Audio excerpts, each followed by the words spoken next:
ഈ പ്രവാസികളെ വോട്ട് LDF-നല്ല എന്ന് മുൻകൂട്ടി എങ്ങനെയാണ് മനസ്സിലാക്കുന്നത്? അത് UDF-ന് ആയിരിക്കുമെന്ന് അങ്ങനെ മനസ്സിലാക്കിയിട്ടില്ല. അല്ല, നേരത്തെ PP പറഞ്ഞതിൽ അങ്ങനെയല്ല പറഞ്ഞത്. അവർ തീരുമാനിച്ചത് പ്രവാസികളായ UDF-കാരുടെ വോട്ടുകൾ ഒന്നുപോലും നഷ്ടപ്പെട്ടു പോകരുത്. പ്രവാസികളുടെ മുഴുവൻ വോട്ട് UDF-നല്ല. പ്രവാസികളായ UDF-ന്റെ കുറെ വോട്ടുണ്ട്, LDF-ന്റെ വോട്ടുണ്ട്. അവർ തീരുമാനിച്ച് അവരുടെ യോഗത്തിൽ പറഞ്ഞത് UDF-കാരായ പ്രവാസികളുടെ വോട്ട് അവർ വരുന്നില്ല എന്നുകൊണ്ട് നഷ്ടപ്പെട്ടു പോകരുത്. അത് നാട്ടിലുള്ള UDF-കാർ ചെയ്യണം എന്നാണ്. UDF-കാരന്റെ പ്രവാസികളായ UDF-കാരുടെ വോട്ടാണ്. അതാണ് ഞാൻ പറഞ്ഞത്. അല്ലേ?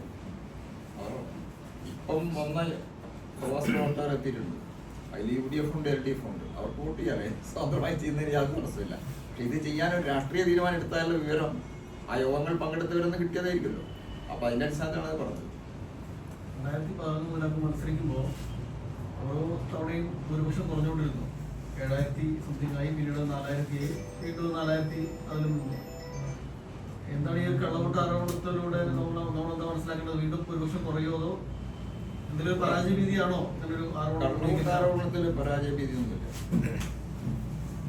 പരാജയ ഭീതി അല്ലല്ലോ. കഴിഞ്ഞ തെരഞ്ഞെടുപ്പിൽ നമ്മൾ ഇവിടെ തന്നെ ഇരുന്ന് സംസാരിച്ചപ്പം ആളുകളുടെ പേര്, വീട് സഹിതം ഡബിൾ വോട്ട് ഉൾപ്പെടെ ഇവിടെ കാണിച്ചതാണ്. കള്ളവോട്ടിൽ വളരെ ബോധപൂർവ്വം ഇങ്ങനെ ചേർത്തിട്ടുണ്ട് എന്നുള്ള കാര്യം. 1, 2, 3 അല്ല, നമ്പർ വെച്ച് 3000 വോട്ടുകൾ. ആദ്യം UDF ആണത് പറഞ്ഞത്. പക്ഷേ UDF അത് പറഞ്ഞെങ്കിലും പ്രകടമായി UDF-ന്റെ 3000 പേരുടെ വോട്ടുണ്ട് എന്ന് ഇവിടെ പേരുകൾ വായിച്ചുകൊണ്ട് അന്നത്തെ ഇലക്ഷൻ കമ്മിറ്റിയുടെ സെക്രട്ടറി കൂടെ മുഴുവൻ ബൈൻഡ് ചെയ്ത് റെഡിയാക്കി ലിസ്റ്റുള്ള ഹാജരാക്കിയത്. ആ ഒരു സാഹചര്യമാണ് ഇപ്പോൾ നിലനിൽക്കുന്നത്.